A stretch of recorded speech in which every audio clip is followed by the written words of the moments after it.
मोदी @20 सपने हुए साकार कार्यक्रम में विमोचन के इस कार्यक्रम में आप सबका हार्दिक अभिनंदन और वंदन।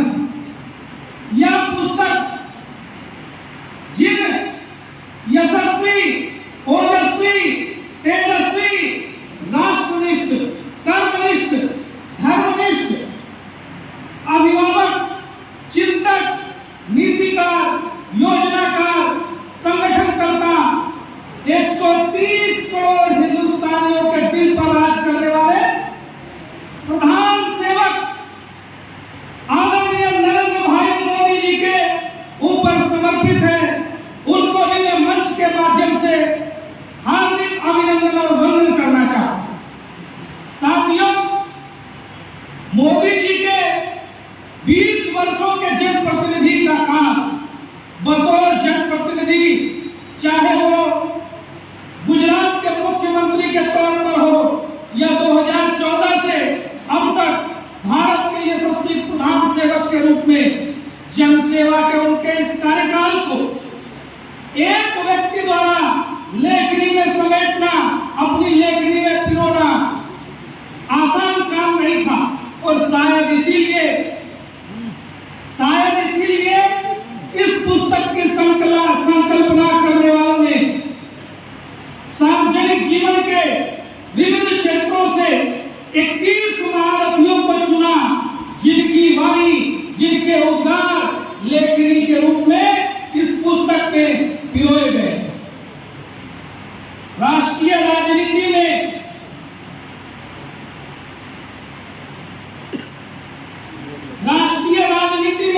आधुनिक भारत के चाणक्य कहे जाने वाले गृह मंत्री आदरणीय अमित शाह जी, खेल जगत की उभरती हुई शख्सियत पीवी संधू जी, कला जगत से लता मंगेशकर दीदी और अनुपम खेर जी, नंदन नीलकेनी जी आईटी जगत से, प्रसिद्ध उद्योगपति उदय कोटक, स्वास्थ्य से डॉक्टर देवी सेठी, लोकप्रिय लेखक अमीश त्रिपाठी, डेटा विज्ञान की जानकार शमिका रवि जी और चुनाव विज्ञान की शख्सियत प्रदीप जी, आध्यात्मिक जगत के सदगुरु जग्गी वासुदेव जी, राष्ट्रीय सुरक्षा के जानकार, राष्ट्रीय सुरक्षा सलाहकार अजीत डोभाल जी, कूटनीति में माहिर डॉक्टर एस जयशंकर जी जैसी तमाम बड़ी बड़ी शख्सियतों ने अपनी लेखनी से मोदी जी के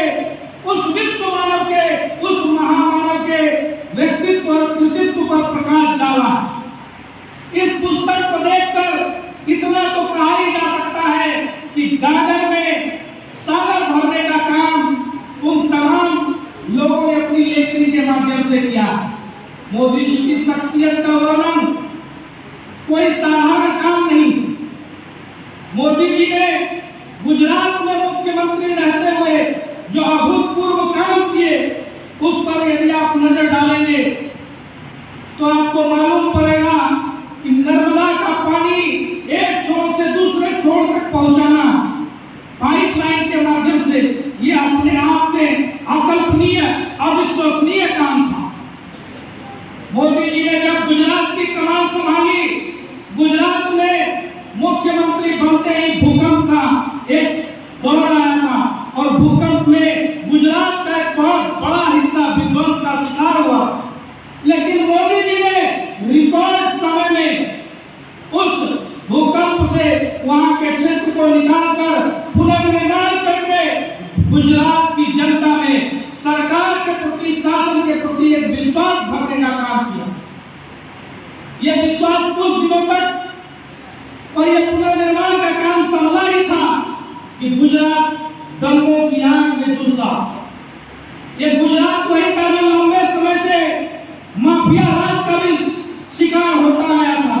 लेकिन मोदी जी ने कानून व्यवस्था को नए सिरे से, कानून व्यवस्था को परिभाषित भी किया, उसका पुनर्निर्माण भी किया और एटीएस जैसी संस्था बनाकर न केवल आतंकवाद से मुक्त किया बल्कि दंगा पर नियंत्रण किया। जो देश, जो राज्य दंगा वाला राज्य कहलाता था, जो धमाकों वाला राज्य कहलाता था,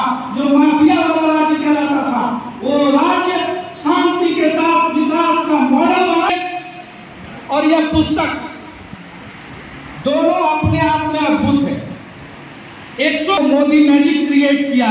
मोदी जी के मन में आइडिया ऑफ इंडिया कैसे आकार लेता है, कैसे वो बड़े बड़े काम, साधारण साधारण काम चुटकियों में कर जाते हैं। इन सब को समझने के लिए यदि संक्षेप में आप इस पुस्तक को पढ़ेंगे तो निश्चित तौर पे आप सबको एक बड़ा लाभ मिलेगा।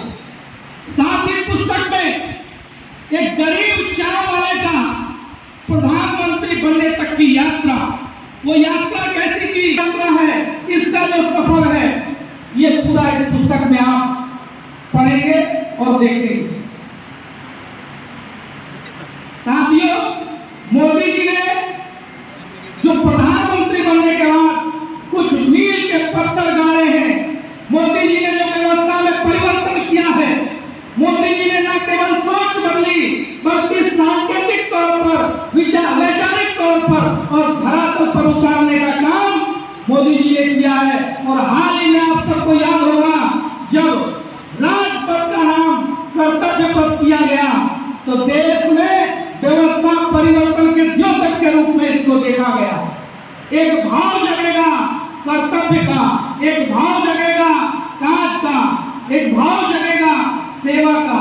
अब शासन नहीं, अब राज नहीं, अब सत्ता नहीं, अब सेवा, काज और कर्तव्य का भाव लेकर के देश का जनप्रतिनिधि, देश की संसद में बैठने वाला व्यक्ति, देश के लिए कानून बनाने वाले लोग और न्यायपालिका हो, कार्यपालिका हो या विधायिका या फिर चौथे स्तंभ के रूप में माना जाने वाला मीडिया, सबको वो कर्तव्य का बोध कराएगा।